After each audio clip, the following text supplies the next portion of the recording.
Hello everyone, this is Muskan Ilahi and welcome back to my channel Muskan Ilahi Teaches. So let's begin. We were on question number 9. So let's start from question number 9. I hope that you have solved all the previous questions by your own, and now you are able to solve. You are able to understand the sets at your best. Now let's begin with question number 9 of exercise 1. Alright, we are doing exercise 1, and now in question number 9, they are saying that if set A is equal to A, B, C, D, E and B is equal to B, E, G, L, K, find A complement B. So it means that here in this question you have to subtract B from A, and in part 2 you have to subtract A from B. So these two questions will not give you the same answers. First of all, you need to subtract B from A, and then in the second part you have to subtract A from B. So I have solved this question for you. Look, in this question I have written A complement B is equal to A minus B, and I have written the value of set A or the elements of set A, that are A, B, C, D, E. Then I have put the minus sign, the sign of minus, and then the set B represents B, E, G, L, K, and I am now subtracting set B from A. So what will I get? I will get A, C, D. Why I will get A, C, D? Because the same element in both the sets are B, and what else is the same? E. And the remaining elements we have to write as it is of the set A. We are not bothered about set B. Whatever elements are left in set B, we don't need to write them, but we only have to write the elements of set A. Now let's move towards the second part. It is B complement A. B complement A means you have to subtract A from B. So I have written first of all the sets of B and A, and then I will put the value of B and then A, and then I'll subtract first of all I need to know that what are the same element in both the sets. So that are E, B and nothing else. So the elements that will be left will be G, L, K, and this is my answer. This is pretty much it. Now let's move towards the 10th question, that is find the universal set if A is equal to 1, 3, 5, 7, 9 and A complement is equal to 4, 5, 6, 7, 12. So this question is totally different from what you have solved, from all the questions that you have solved earlier, because in this question they are asking you that you have to find the universal set, and the sets that are given to you are set A and the A complement set.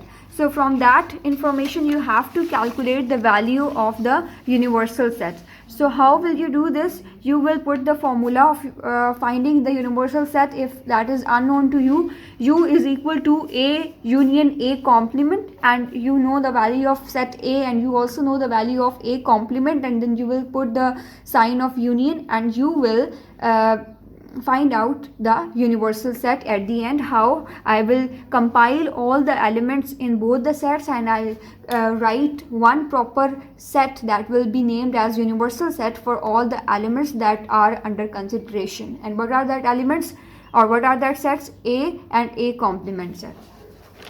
So this was your question number 10. Now let's move towards the 11th and the 12th question, and from my perspective I guess these two questions are the most important questions from your examination point of view, because these questions are little lengthy, and not only that, they are so simple. I will explain to you in such a manner that they will be so much simpler and easier for you. But the point that should be noticed is that you should have a clear concept of union and intersection if you want to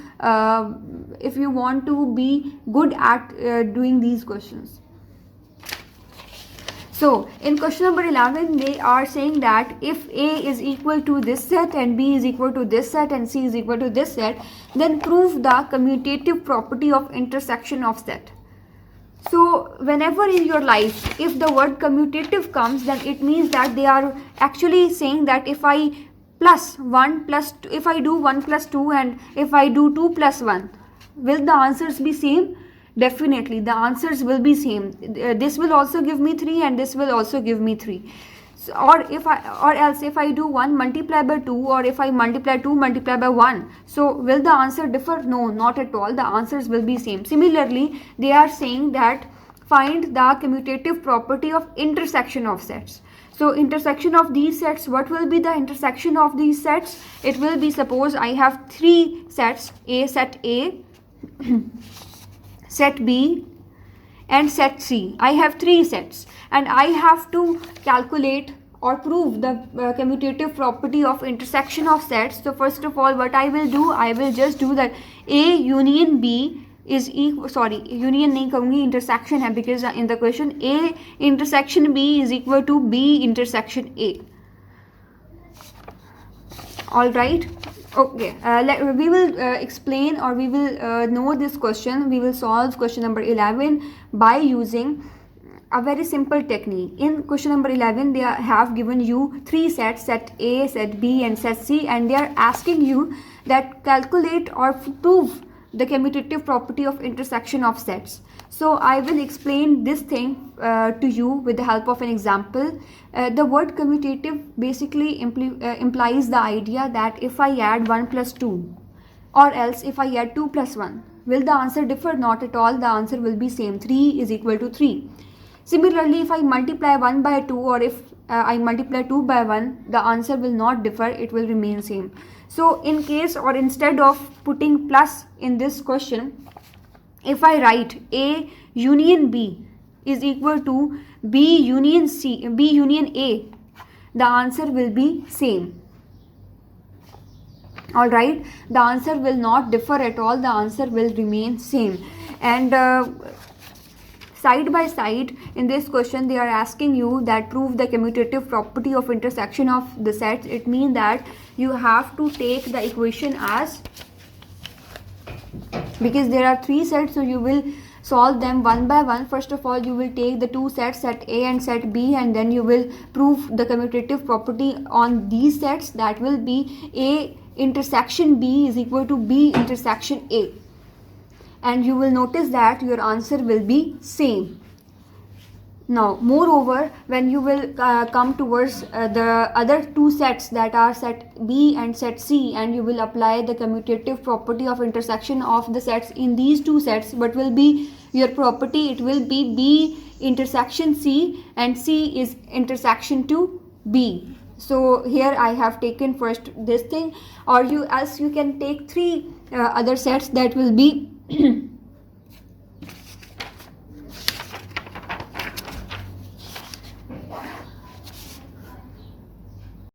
So students, it is our question number 11, and in question number 11 they have given you 3 sets, set A, B and C, and they are asking you to prove the commutative property of intersection of sets. So you already know that the commutative property of intersection of sets suggests that if you have A union B, although it's for union, so I'll write for intersection A intersection B. So you will first calculate A intersection B, and then you will calculate B intersection A, and your answer will be same. So this is the commutative property of intersection of sets. But what will you do if you have 3 sets? You will first of all write this or calculate this thing, and then afterwards you will calculate B intersection C and C intersection B, and afterwards you will calculate C intersection A and A intersection C. These 3 things you need to clarify, or you have to prove these 3 statements as the commutative properties of intersection of sets, and your answer will for all of these situations will be the same, and you will prove that here it applies the commutative property of intersection of the sets in the above question. And that is pretty much it from the question number 11. Students, I will also upload the notes of this chapter in the description, so kindly download these notes from there so that it will be easier for you to check your answer whether it's correct or not. Now in question number 12, the last question of this exercise, again they have given you the 3 sets, and they are asking you to prove the associative property of union of sets. So when you have associative property, and particularly it's for union of set, it states that something like this: A union B first, then union C, A union, then B union C. So you have two sides, the right hand side and the left hand side. In the right hand side you can see that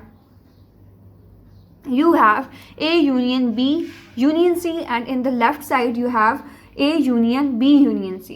First of all, you will calculate the value of A union B in the right hand side, and in the left hand side you will calculate the value of B union C. And after calculating the values respectively, you will put the value in the actual statement, that was A union B union C, and in the left hand side as A union B union C. And after calculating that, you will get the answer. I hope that it was easier for you, and you have understood the topic now, and you are able to do the questions by your own. And if you have any query, you can comment me, and if you liked my video, then kindly subscribe to my channel and share it with your friends. Thank you so much, students, for watching my video. We'll meet you in the other session. Thank you so much. Allah Hafiz.